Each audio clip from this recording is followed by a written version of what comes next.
unboxing the Bissell liftoff, and just got this one in. I do want to share something with you on these. A couple of things to look out for, and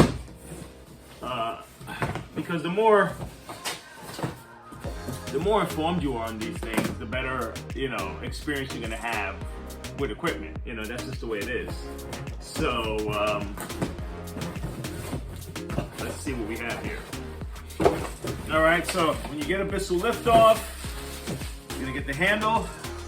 On the top, you're gonna have 4 screws. All right, so you can fasten the handle to the system. So be ready with a Phillips screwdriver. Okay.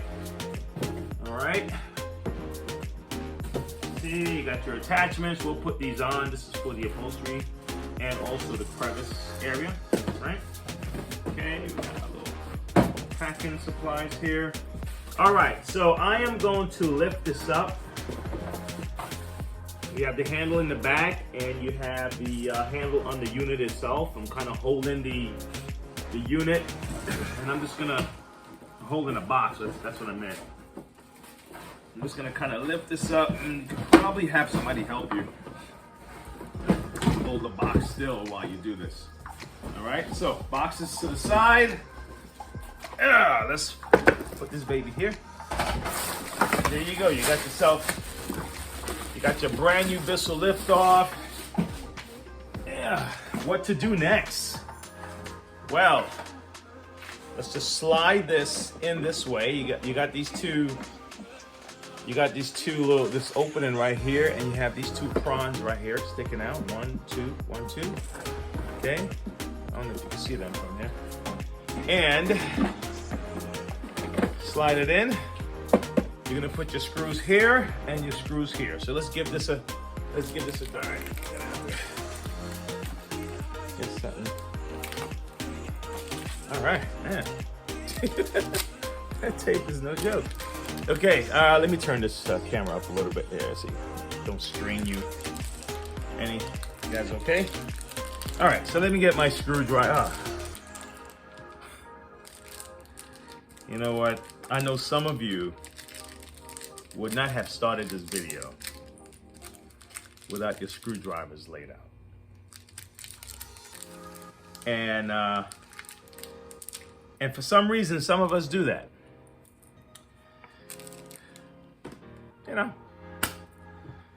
I'm gonna get my screwdriver.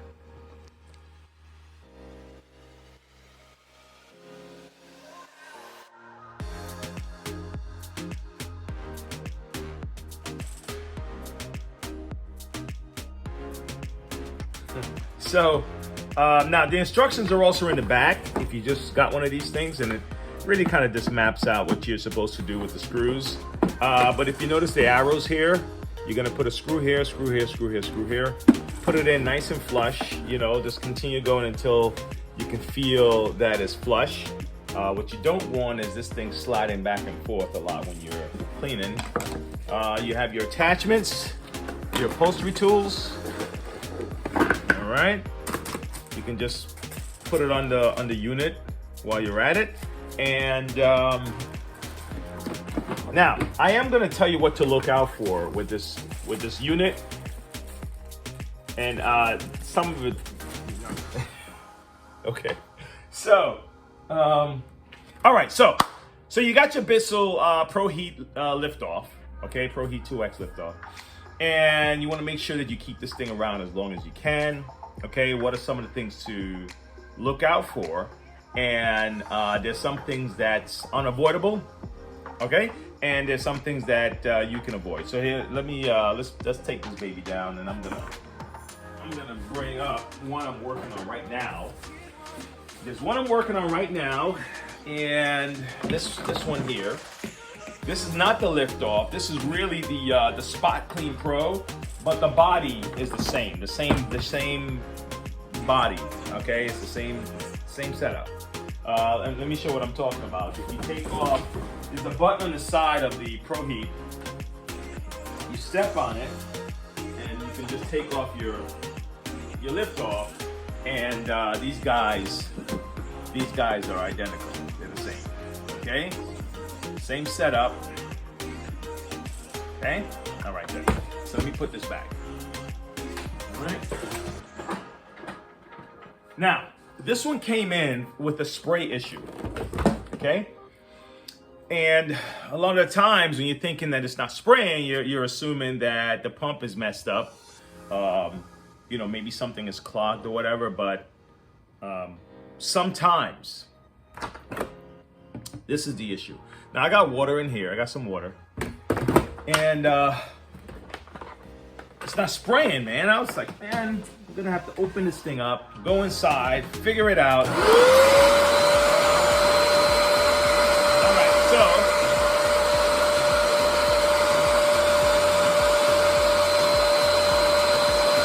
okay.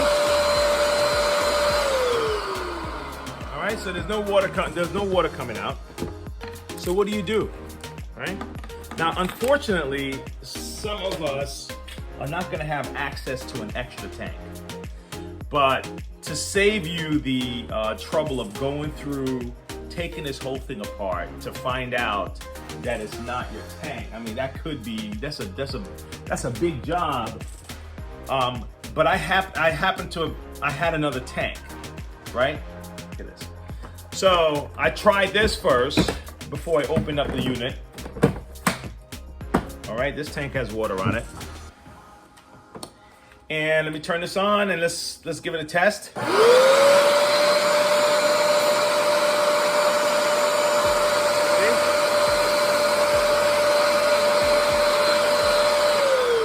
Problem solved. But the funny thing about it is that this came in with a suction issue. There was a suction issue that was the main thing that having a problem with, and I think the spraying was probably like sporadic or something like that.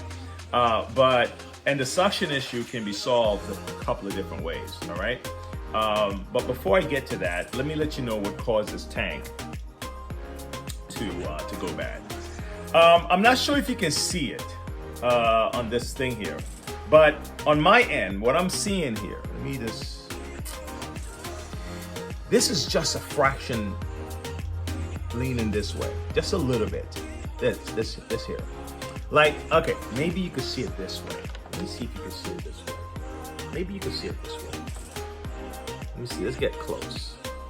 It's leaning a little, okay? There's a little bump, a dent right here. There's a little dent. You see it now? There's a little dent, and that dent is caused by hot water. Hot water would do that. You put hot water in this, and I spoke to the customer about it, and she said, yeah, you know, so you put hot water in this, and it'll warp your tank. Do not use hot water in these tanks, okay? And that's what caused it. So I ordered another tank. It should be in today. And then this is from a different machine, so, but that solved the problem, all right? Now, let me double back up to, and here are other things that can mess this up, is that if this is off, this is not on right, this little gasket right here, that can mess with it too, okay? Because really all it is that there's a piece sticking up called the auto load receiver. It receives the water, and there's a little pokey thing sticking up that when you sit this on your receiver, it releases the water, okay? Now, if it's not sitting properly, the thing is not gonna poke. So no water is going to your pump to spray out, okay? So that's what's going on here, all right? The other thing that it came in for was suction, right? Now, suction can happen,